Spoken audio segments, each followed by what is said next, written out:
Fala pessoal, sejam muito bem-vindos ao Mais Exatas.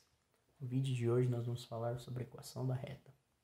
Então, dado dois pontos, ponto 1 com as coordenadas x1 e y1 e o ponto 2 com as coordenadas x2 e y2, é possível a gente determinar uma reta que passe por esses dois pontos, ou seja, eles estão na mesma linha, são colineares. Existem vários métodos e vou apresentar aqui para vocês dois deles. O mais tradicional, que é, a gente considera os dois pontos, então vocês concordam comigo que tem uma inclinação, e essa inclinação eu vou chamar ela de alfa, que é um ângulo qualquer. Aqui no nosso caso, ele vai ser a inclinação da nossa reta, que é o coeficiente angular. E como que a gente calcula esse alfa? Eu quero o valor dele.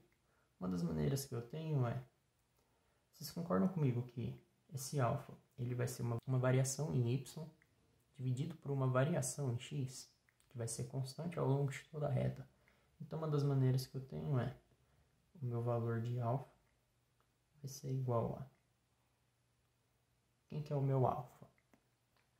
Vai ser a variação em y, então, y1 menos y2, dividido pela minha variação em x. Quem que é a minha variação em x? Aqui eu estou em x1 e aqui eu estou em x2. Então, é x1 menos x2. Isso daqui, lógico, considerando que o x1 ele não é coincidente com o x2. Dado essa restrição, se eu pegar e multiplicar dos dois lados por x1 menos x2, a gente vai chegar na seguinte equação.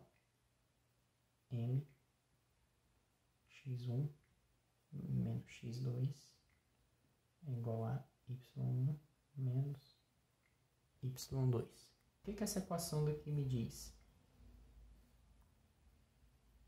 Que, dado um ponto e o coeficiente angular, eu consigo encontrar uma equação para a reta que contém esse ponto, dado a restrição do coeficiente angular.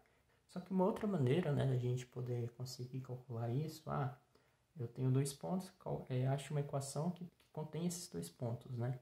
Então, uma outra maneira é, eu vou pegar um ponto genérico aqui, chamar de x e y. Vocês concordam comigo que esse ponto genérico, ele também está na mesma reta, né, que os meus pontos x2, y2 e meu ponto x1, y1. Qual que é a área que é formada entre eles? É zero, sim? Então, a gente pode considerar da seguinte maneira. Eu tenho o ponto que eu quero calcular, a equação no caso, e eu tenho os outros dois pontos, que é o x1, y1, x2, y2. Só que eu tenho que fechar, né, essa equação, porque se eu sair de um ponto, eu tenho que voltar nele, nesse método. Então, como eu saí de x e y, eu tenho que voltar em x e y. Vou deixar novamente em x e y. Isso daqui, como a gente tinha falado, tem que ser igual a zero. Arthur, mas eu poderia colocar em qualquer ordem aqui? Poderia colocar x1, y1, x, y, x2, y2? Sim, só que aí, quando você começa com um ponto, você tem que terminar com esse mesmo ponto e percorrer todos os pontos que você quer fazer a análise.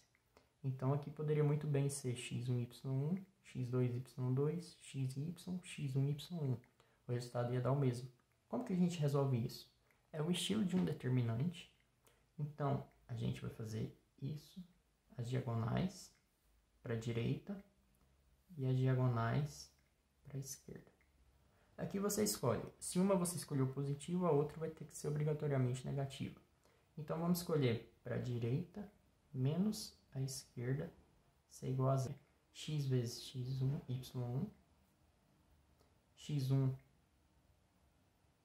y2,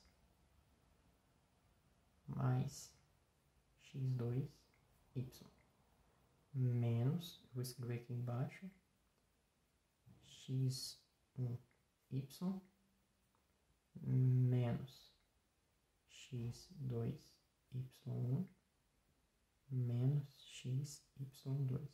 Isso daqui tem que ser igual a zero. A gente pode